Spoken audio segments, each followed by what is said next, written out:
RSS BJP यांची पूर्ण मांडणी ही हुकुमशाह वृत्तीची आहे, डिक्टेटोरियल ॲटिट्यूडची आहे, डिक्टेटोरियल व्यवस्था आहे।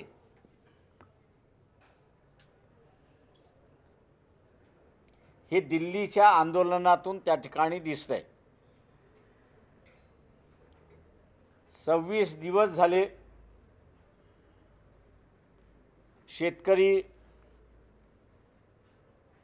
हा धरण्यावरती बसलेला आहे। 2-3 डिग्रीचा असणारं टेम्परेचर आहे। शेतकऱ्यांचा कायद्याला असणारा विरोध आहे।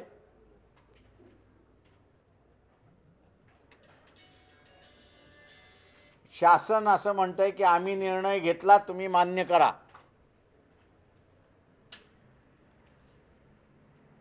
त्यांनी चर्चेला कुठेही वाव ठेवलेला नाही आणि ह्यालाच आम्ही असणारा हुकुमशाह व्यवस्था मानतोय। आम्ही जे सांगू ते तुम्ही ऐकलंच पाहिजे। तुम्ही कितीही विरोधात गेलात तरी आम्ही तुमचं ऐकणार नाही। थंडीच्या कालावधीपर्यंत या 3 कायद्यांचं स्थगिती दिली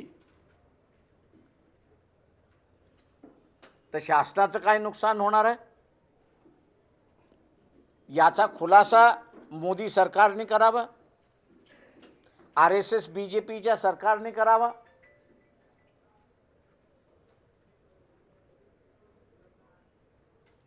असं काय मोठं नुकसान होणार आहे देशाचं? उलट ह्या 3 कायद्यामुळे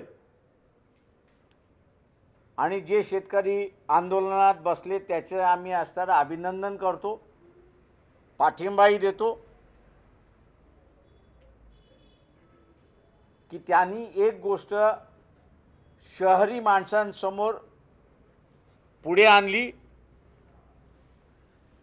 आणि ती म्हणजे हे 3 बिलं आल्यानंतर सरकारी खरेदी संपलेली असेल, सरकार अन्नधान्य खरेदी करणार नाही आणि सरकार अन्नधान्य खरेदी करणार नसल्यामुळे इथे फूड सिक्युरिटी याचं काय होणार? म्हणजे यापुढे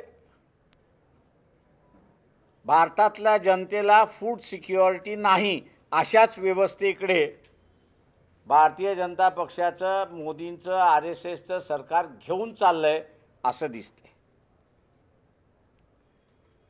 35% जनता सरकारी आकड्याप्रमाणे दारिद्र्य रेषेमध्ये जगते आणि म्हणून त्यांना 3 प्रकारचं कार्ड देण्यात आलेलं आहे। पांढरं कार्ड आहे, येलो कार्ड आहे आणि भगवं कार्ड आहे। या 35% लोकांना सबसिडाइज फूडवरती आपण आत्ता जगवतो। उद्या जर शासनाचीच खरेदी नसणार आणि सबसिडाइज फूड, सबसिडाइज अन्नधान्य या 35% जनतेला मिळणार नसेल की ज्यांचं इन्कम दिवसाला 35 रुपयापेक्षा सुद्धा कमी आहे असं सरकार म्हणतंय, त्यांनी जगायचं कसं? त्यांनी स्वतःच्या असलेल्या कुटुंबाचं पालन कसं करायचं? या 3 बिलामुळे 35% जनतेसमोर आरागज माजवण्याशिवाय दुसरा पर्याय ठेवलेला नाही।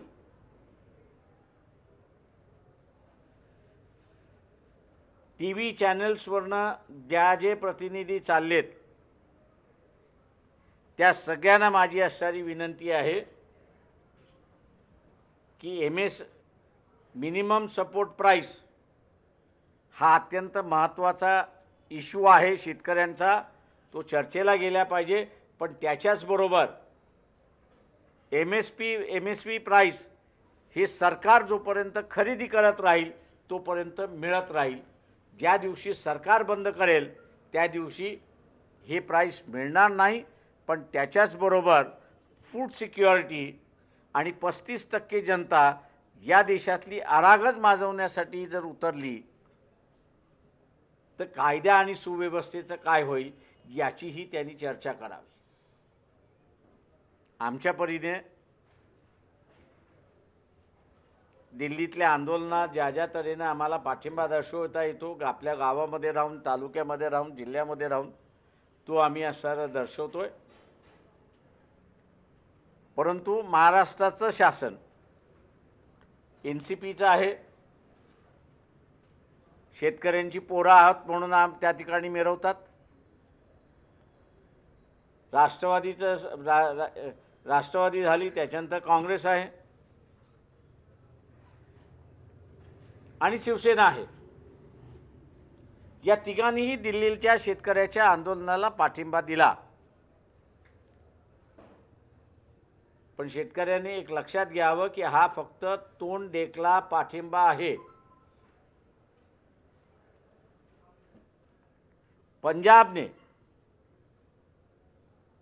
त्यांच्या मंडीच्या कायद्यामध्ये, आपण जसं बाजार समितीचा कायदा म्हणतो तसा त्यांचा मंडीचा कायदा आहे। त्या मंडीच्या कायद्यामध्ये शेतकऱ्यांचा माल हा फक्त मंडीमध्येच विकला जाईल आणि तिथे किमान आधारभूत किंमत याच्या खाली जाणार नाही आणि जो कोणी घेईल त्याच्यावरती योग्य कारवाई केली जाईल, अशी जी सुधारणा केलेली आहे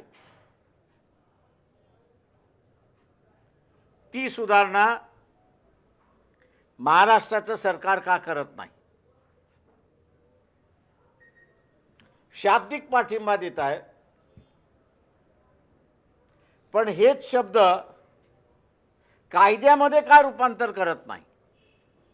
2 दिवसाचं अधिवेशन झालं, 1 दिवस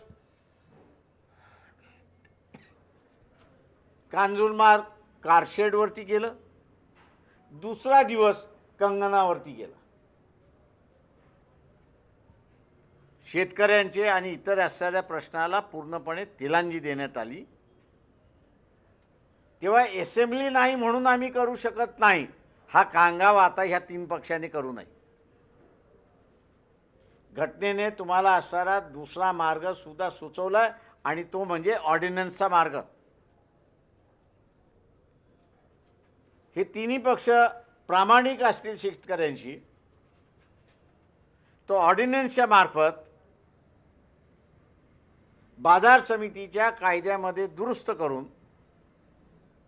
शेतकऱ्यांचा माल हा बाजार समितीमध्येच विकला जाईल, तो आधारभूत किमतीलाच त्या ठिकाणी विकला जाईल आणि त्याच्या खाली कोणी खरेदी करत असेल तर त्याच्यावरती फौजदारी गुन्हा दाखल केला जाईल।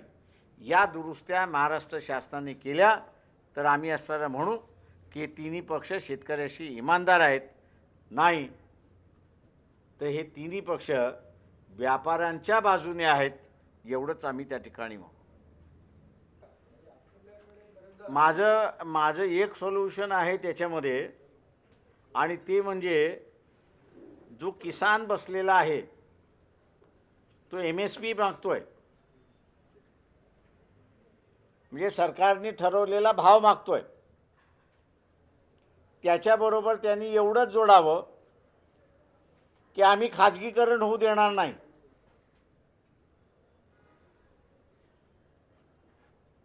त्यांनी तेवढं जोडलं की खाजगीकरण होऊ देणार नाही, हा ऑर्गनाइज सेक्टरमधला कामगार हा शेतकऱ्यांबरोबर ज्या दिवशी उतरेल त्या दिवशी या सरकारचे नाके नऊ आल्याशिवाय राहणार नाहीत। मग मोदी किती स्वतःला हिटलर समजो, त्याला झुकण्याशिवाय दुसरा पर्यायच नाही आहे. का किसान दिल्लीमध्ये बाहेरून येतो, हा ऑर्गनाइज कामगार दिल्लीमध्येच आहे. एक दिवसाचा संप त्यांनी या खाजगीकरणाच्या विरोधात केलाय आणि किसानाने हा इश्यू घेतला तर तो दिल्लीच्या आतमध्ये बसून सरकारला जाम करतो अशी परिस्थिती आहे. तेव्हा त्यांनी तो घ्यावा हा आग्रह मी त्याही नेत्यांना करतोय आणि त्या पद्धतीने काही जणांना त्या किसान नेत्यांशी बोलायलाही सांगितलेलं आहे. आज आमची असणारी गोंदिया, भंडारा, नागपूर, वर्धा या जिल्ह्यातल्या ॲक्टिव्ह कार्यकर्त्यांचं शिबिर होतं.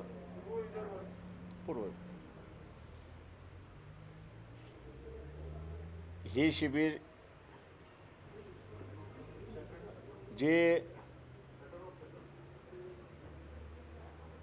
ग्रामपंचायतीच्या निवडणुका आहेत, या ग्रामपंचायतीच्या ग्रामपंचायतीच्या निवडणुकीच्या पार्श्वभूमीवरती पॅनल कसं उभं करायचं, सर्वसमावेशक पॅनल कसं असलं पाहिजे, वंचितांचं पॅनल कसं असलं पाहिजे, जे पॅनल उभं राहतील त्या सगळ्यांना असणारा वंचित या नावाने उभं आम्ही करणार आहोत. आणि एक इम्पॅक्ट या ग्रामपंचायतीमध्ये वंचित बहुजन आघाडी दाखवून देईल अशी परिस्थिती आहे.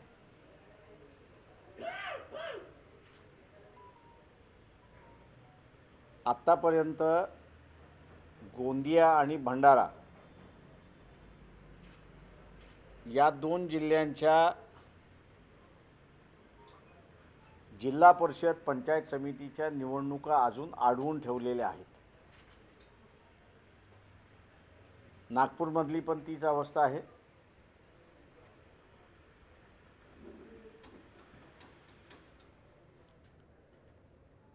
काँग्रेस, राष्ट्रवादी, सेना हे BJPवरती आरोप करतात आहेत की ते घटनाबाह्य वागतात आहेत. त्यांच्या आरोपामध्ये तथ्य आहे. पण या निवडणुकीच्या संदर्भात सेना, राष्ट्रवादी आणि काँग्रेस हेही घटनाबाह्य वागतात आहेत अशी परिस्थिती आहे. कुठलंही सभागृह, मग ते लोकसभेचं असेल, विधानसभेचं असेल, महानगरपालिकेचा असेल, नगरपालिकेचा असेल, जिल्हा परिषद असतील, पंचायत समिती असतील किंवा ग्रामसभा असतील, या कंटिन्युअस बॉडी आहेत. त्यामध्ये 5 वर्षासाठी काही सभासद निवडून येतात आणि 5 वर्षाच्या आतमध्ये नवीन सभासद निवडून येतात.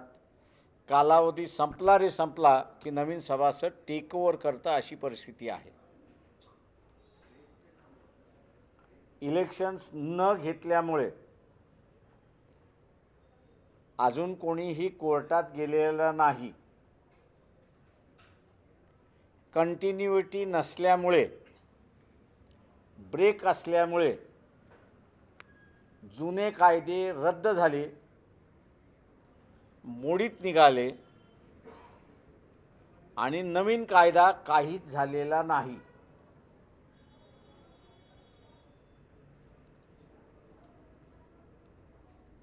कदाचित या ग्रामपंचायतीमध्ये ज्याचं कोणाचा अर्ज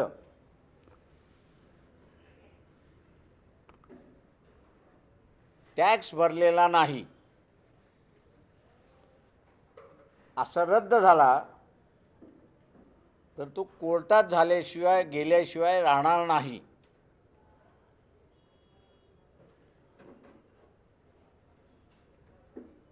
चार महिन्या अगोदरच ग्रामपंचायतीची मुदत संपली आहे. या संपलेल्या मुदतीवरती त्यांनी ॲडमिनिस्ट्रेटर बसवलेला आहे. कुठल्याही ग्रामपंचायतीवरती ॲडमिनिस्ट्रेटर बसवता येत नाही. या संदर्भात मुंबई हायकोर्टाने दिलेला निर्णय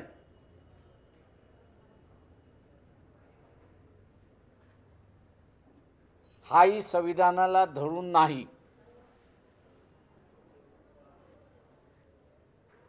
ग्रामपंचायत अस्तित्वात नसल्यामुळे ग्रामपंचायतीने जो टॅक्सिंग सिस्टम त्यांच्या गावापुरता मर्यादित इंट्रोड्यूस केला होता, कंटिन्युटी नसल्यामुळे ज्या दिवशी बरखास्त झाली त्या दिवशी टॅक्स सिस्टम बरखास्त झाली. आत्ताच्या स्टेजमध्ये ज्या गावांमध्ये ग्रामपंचायतीच्या निवडणुका आहेत, there is no house taxing system. आणि म्हणून या सगळ्या ग्रामपंचायतीमध्ये ज्यांनी पावती भरली, म्हणजे जुनी पावती भरलेली नाही आणि या दरम्यानमध्ये घेणारं कोणी नसल्यामुळे म्हणजे ग्रामपंचायतीला उभं राहायचं असेल आणि त्याचा अर्ज जर अवैध केला तर तो कोर्टात आल्याशिवाय राहणार नाही. आणि अशा कित्येक ठिकाणी असणारं नव्यानं निवडणुका घ्याव्या लागतील अशी परिस्थिती आम्हाला तरी कायद्याच्या दृष्टिकोनातून दिसते.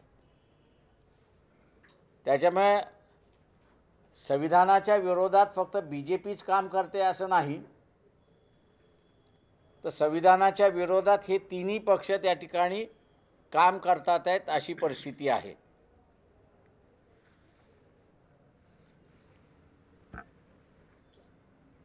महाराष्ट्राच्या सरकारने जे सरपंच पद राखीव करण्यात, म्हणजे सरपंच कुठलं राखीव राहील, महिलांसाठी राहील, SC-साठी राहील, ट्रायबलसाठी राहील, OBC-साठी राहील,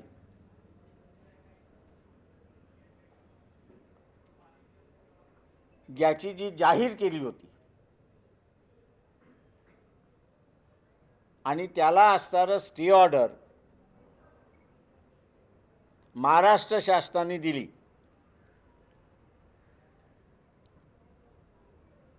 इलेक्शन मॅटरमध्ये राज्य शासनाला इंटरफिअर करण्याचा अजिबात अधिकार नाही.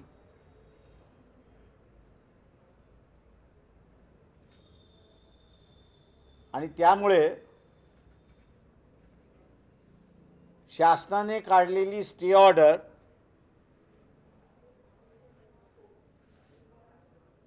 ही सुद्धा संविधानाच्या विरोधात आहे.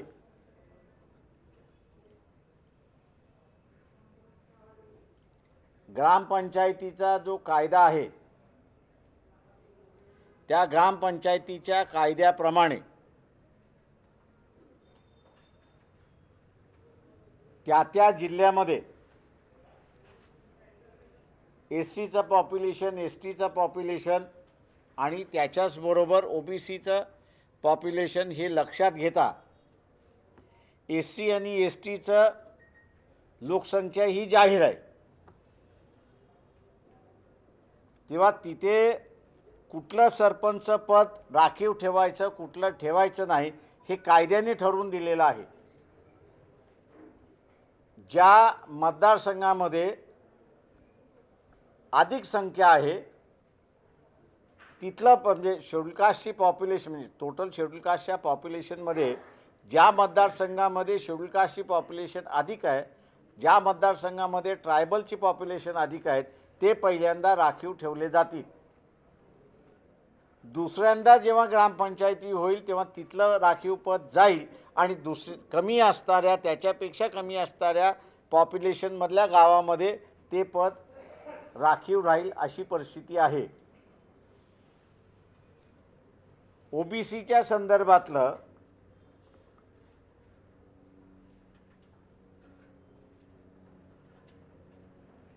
ही लॉटरी सिस्टम त्या ठिकाणी मान्य करण्यात आलेली आहे आणि लॉटरी सिस्टम मान्य केल्यानंतर प्रत्येक वर्षी ती एक वर्ष पुढे जाईल, पुढे म्हणजे प्रत्येक निवडणुकीनंतर दुसरं गाव, तिसरं गाव, चौथं गाव असं त्या ठिकाणी ते पद रोटेट राहील अशी असणारी सुविधा आहे. कायद्याने या गोष्टी स्पष्ट केल्यानंतर कलेक्टरनी त्याची अंमलबजावणी करायची आहे आणि कलेक्टरनी ही अंमलबजावणी केलेली सर्व माहिती राज्याच्या इलेक्शन कमिशनला कळवायची आहे आणि राज्याच्या इलेक्शन कमिशनने मग गॅझेटमार्फत ते नोटिफिकेशन करायचं आहे. याच्यामध्ये महाराष्ट्र शासन जे एक्झिक्युटिव्ह आहे त्याला कुठलाही अधिकार ठेवलेला नाही. तेव्हा महाराष्ट्र शासनसुद्धा असंविधानिक पद्धतीने कामकाज करते, त्याचा आम्ही निषेध या ठिकाणी करतो आहोत.